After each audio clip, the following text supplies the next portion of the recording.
Station, this is Houston. Are you ready for the event? Houston, this is Station. I'm ready for the event. Grand Blanc East Middle School, this is Mission Control Houston. Please call station for a voice check.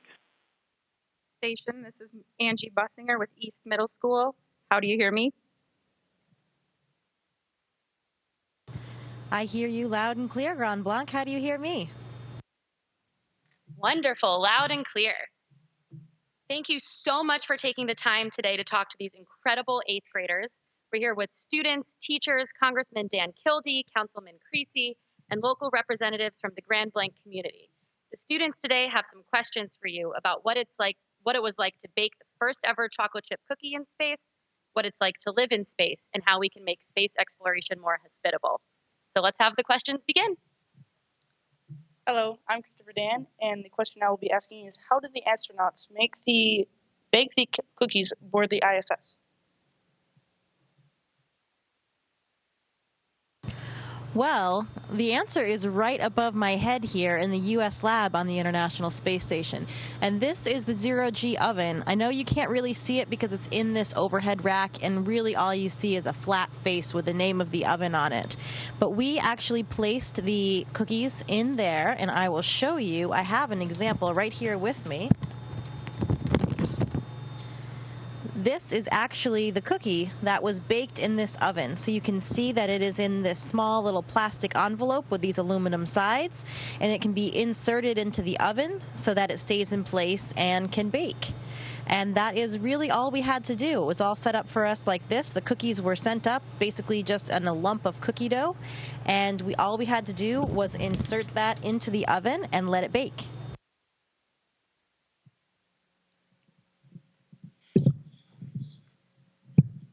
Hi, my name is Rachel Castle, and my question is, how did the cookie look when it was taken out of the oven? Well, before we first put it in, and actually I wasn't the one that baked them. Italian astronaut Luca Parmitano had the pleasure of baking the samples. So I didn't actually see them before they went in, but it looked like a little piece of cookie dough, just like a raw piece of cookie dough that you would see.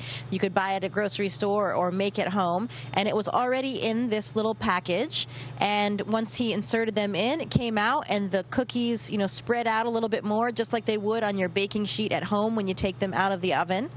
And they turned a little bit darker in color as well, just like you would expect from a baking cookie on the ground.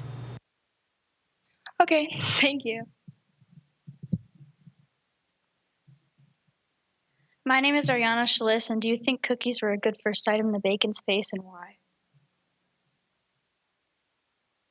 Absolutely. I mean, who doesn't like freshly baked cookies? And I can tell you the one thing that I do distinctly remember from when these were baking.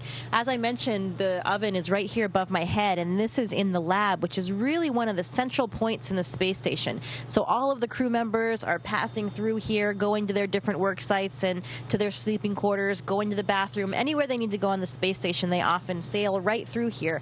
And the lab was full of this wonderful smell of baking cookies, and I'm sure all of you are familiar with that. If you come home and your mom or your dad or your sibling, or maybe you are baking some cookies and you smell that smell, and how good that fills up your nostrils, and how good that smell is, and how you can just imagine really wanting to eat a cookie and maybe have a glass of milk with it too when you have that sensation. And we had that here in the lab. I could smell those cookies baking, and it was a great smell.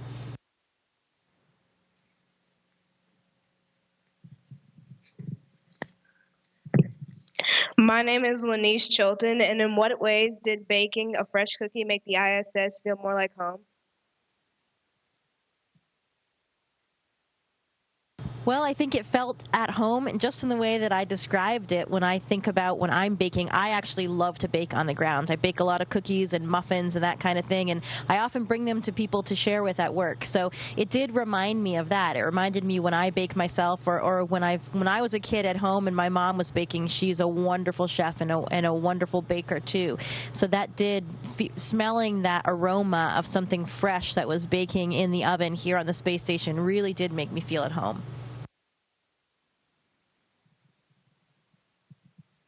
Hello, my name is Stephen McDonald, and when you're on the ISS, what things from Earth do you miss most?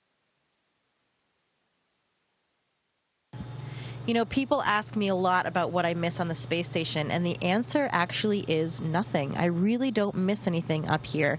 You know, of course, it would be nice to see my family and friends, and I thought that I was really going to miss the outdoors. I love being outside. I love nature, being hiking in the trees or skiing in the winter. And of course, it would be great to do that. You know, when I look down, especially right now in the winter, and I see all the snow, I think about skiing, and that would be great. But it doesn't really, it's not the same as if I really am missing anything.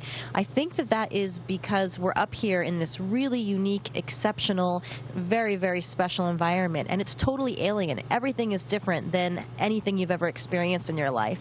So you can imagine if you're at home and you're sitting on the couch and, let's say, cookies, for example, you were never going to have a cookie again. You probably would miss the cookies. But if you're in a totally different environment that you're not used to having, you know, anything up here because everything is so new and different, I think that's one of the reasons why I don't really miss anything.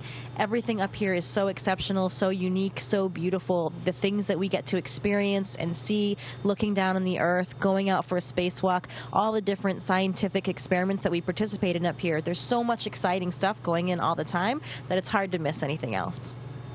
All right, thank you. My name is Taylor Fields, and my question is, in what ways do you think hospitable touches like baking can improve space travel? I think anything that we can do, first of all, for psychological support, just to bring some of those elements from home, like we were talking about, those elements become even more important when we're talking about long duration missions. So I'm up here, for example, for 7 months. My colleague up here, Drew Morgan, he's up here for 9 months. And one of our other colleagues, Christina Cook, you've probably heard about her. She was up here for almost a year. So bringing some of those elements in to remind us of the things from back home really are important for our psychological support. The other really important factor in food sources and the ways that we can grow and prepare food in space are important for long duration missions, for deep space missions. When we go further than the International Space Station, when we go back to the moon and we eventually go to Mars, we're going to have to be more sustainable on those missions. We're not going to be able to bring everything with us because it would just be too much cargo to transport. So some of the things that we're doing up here are looking at some sustainability of future food production systems that we might use for those deep space exploration missions. For example, another thing that we had up here, perhaps a little bit healthier than cookies, we were actually growing Mizuna lettuce, a type of very, very tasty lettuce, kind of has that strong mustardy taste and flavor. And I love eating salad and lettuce on the ground. And so we were actually growing that up here for several of the first months of my mission. We had 2 different harvests, and we were evaluating the growth of those plants under 2 different wavelengths of light, one which was more red, one which was more blue, and also different fertilizers in the root mat. Because, like I just mentioned, it's going to be very important to be able to grow and provide a food source for these deep space missions. And that also had a lot of psychological impact. Just like the smell of freshly baked cookies, it was really satisfying for me to be able to take care of those plants, to see something alive and growing up here. You know, everything else that we have is packaged food. We don't have plants. You know, we don't have nature around us up here. So that was a really critical part of the experiment, was seeing how the interactions of growing and taking care of those plants, watering them every day, having the sensation, the texture of the plants, and then even getting to eat them at the end of the experiment as a salad, that did a lot for our psychological impact as well. I am Elena, and how did you get up to the ISS, and how long have you been there?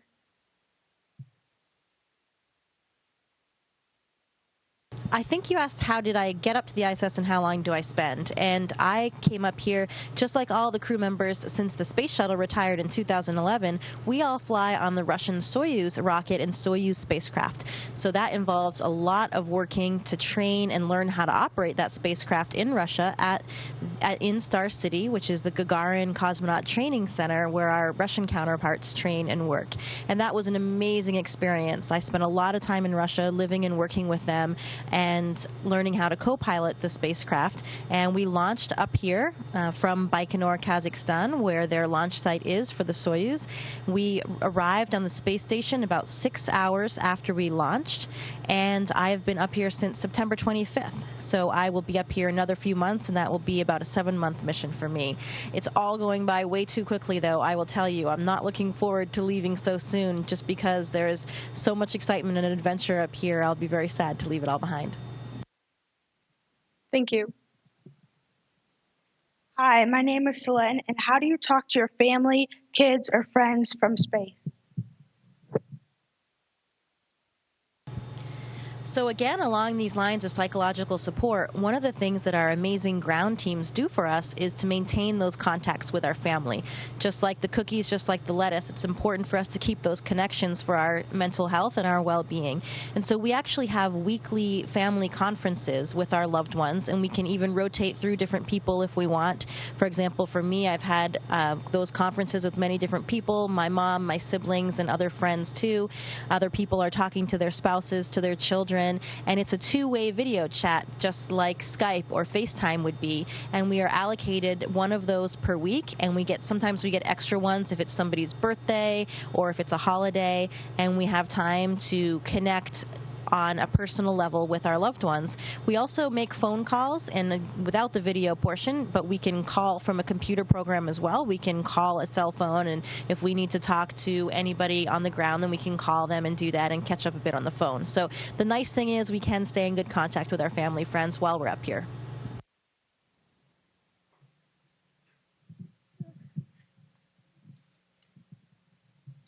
Hello, my name is Taylor, and how do you decide you want to be an astronaut? Did you know when you were a kid, and if you were an astronaut, what would you be? I actually did want to be an astronaut my entire life, pretty much. I started saying it when I was 5 years old, and I'm not exactly sure why. I think one of the things was that I was very fascinated with science and with nature around me, and really just this whole scheme and this whole idea of exploration. And to me, I just wanted to find out more about everything around me. And so in addition to wanting to be an astronaut, biology was my favorite subject. I was just really fascinated by the remarkable diversity in the animal kingdom and in the plants and in the animals all around me. And so I actually did have a previous career before becoming an astronaut. Actually, all of us do. We all get selected to be astronauts after we have already had another career. So for me, I was working as a scientist, as a comparative physiologist, meaning I was looking at the physiology of animals, and I was looking specifically at the physiology of animals in extreme environments. So I was really interested in animals that live and perform in these extreme environments, like deep diving animals underwater, seals and emperor penguins in the Antarctic, and also high altitude animals. So animals that live at extremely high altitudes, which are more challenging than those that we experience at sea level. So the thing that both of those environments have in common is low levels of oxygen. So if you're a diving emperor penguin or a diving seal, of course you have to hold your breath just like a human does. But somehow an emperor penguin can dive for 30 minutes, an elephant seal can dive for 2 hours. So I was working as a scientist trying to understand how these animals can exhibit those incredible behaviors, and specifically in how they manage their oxygen stores, just like we do as humans to breathe.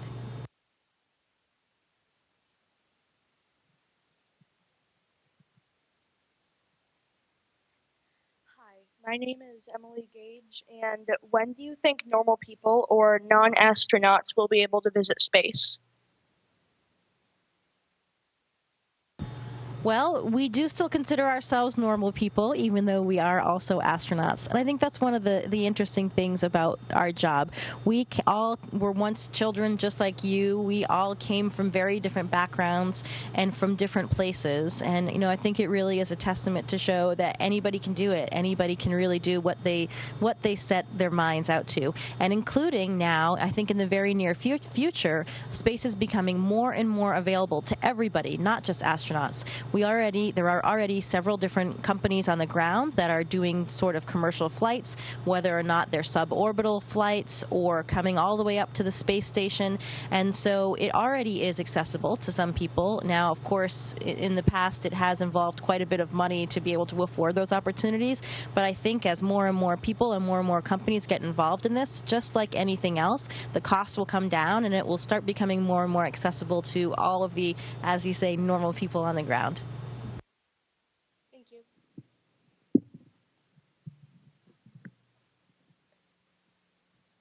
Hi, my name is Danny Prosh. Does your technology work the same in space as it does down here on Earth, or is it different?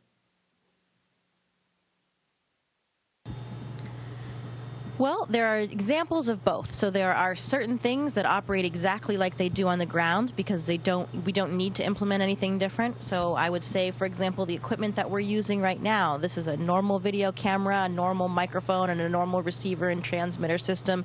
We're using satellites to send these signals down to the ground, and all of that is really the same kind of technology that is used on the ground. But then there are differences as well because there are some factors that are unique up here in microgravity when we don't have the element of gravity that drives everything on the ground.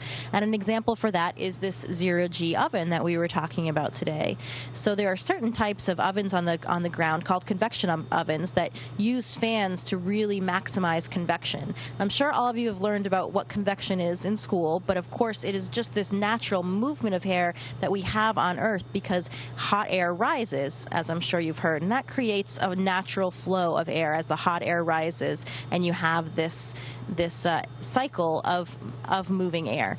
Now, up here with microgravity, there is no convection because hot air does not rise without gravity.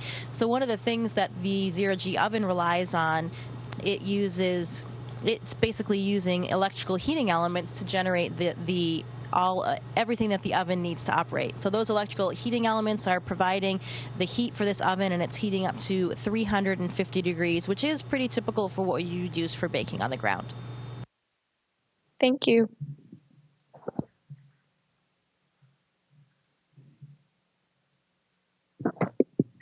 Hi, I'm Congressman Dan Kildee. I represent all these people. This might be the coolest thing that I've ever done as a member of Congress, so thank you for this. I wonder if you might tell us a little bit about why you think it's so important for us to continue our commitment to space exploration.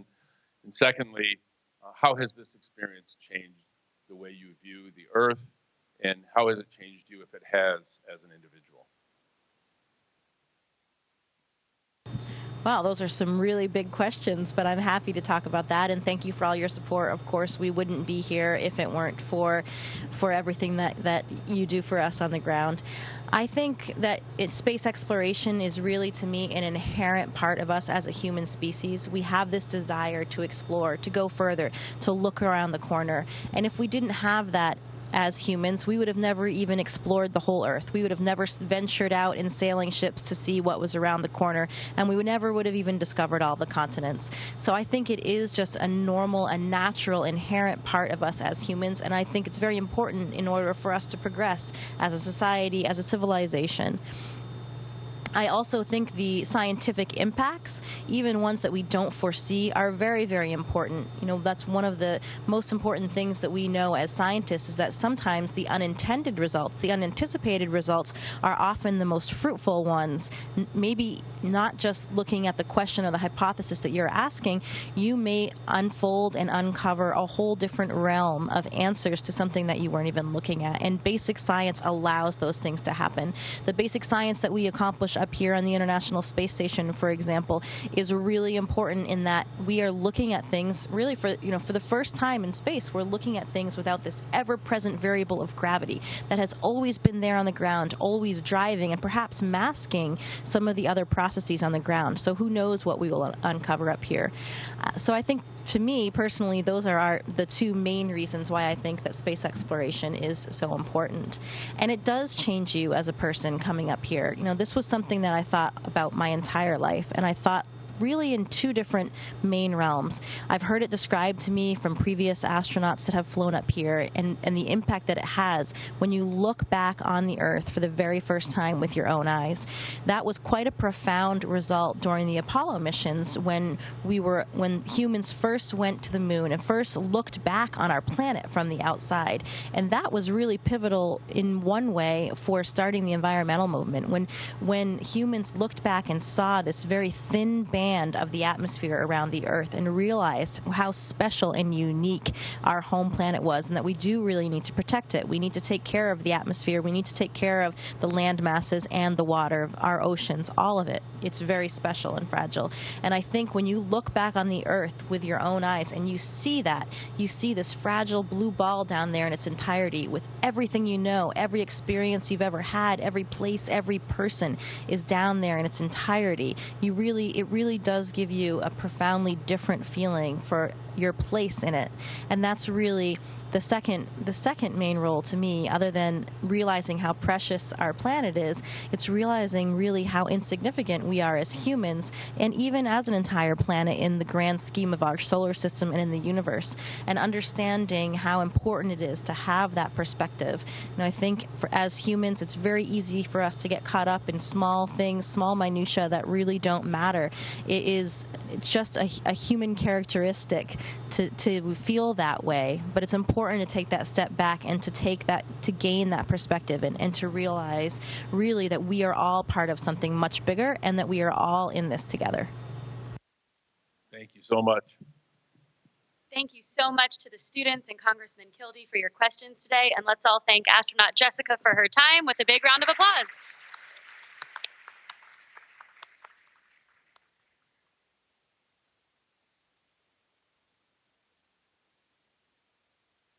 Station, this is Houston ACR. That concludes our event as we count down to 20 continuous years of humans living and working on the International Space Station. Thank you. Thank you to all participants from East Middle School. Station, we are now resuming operational audio communications.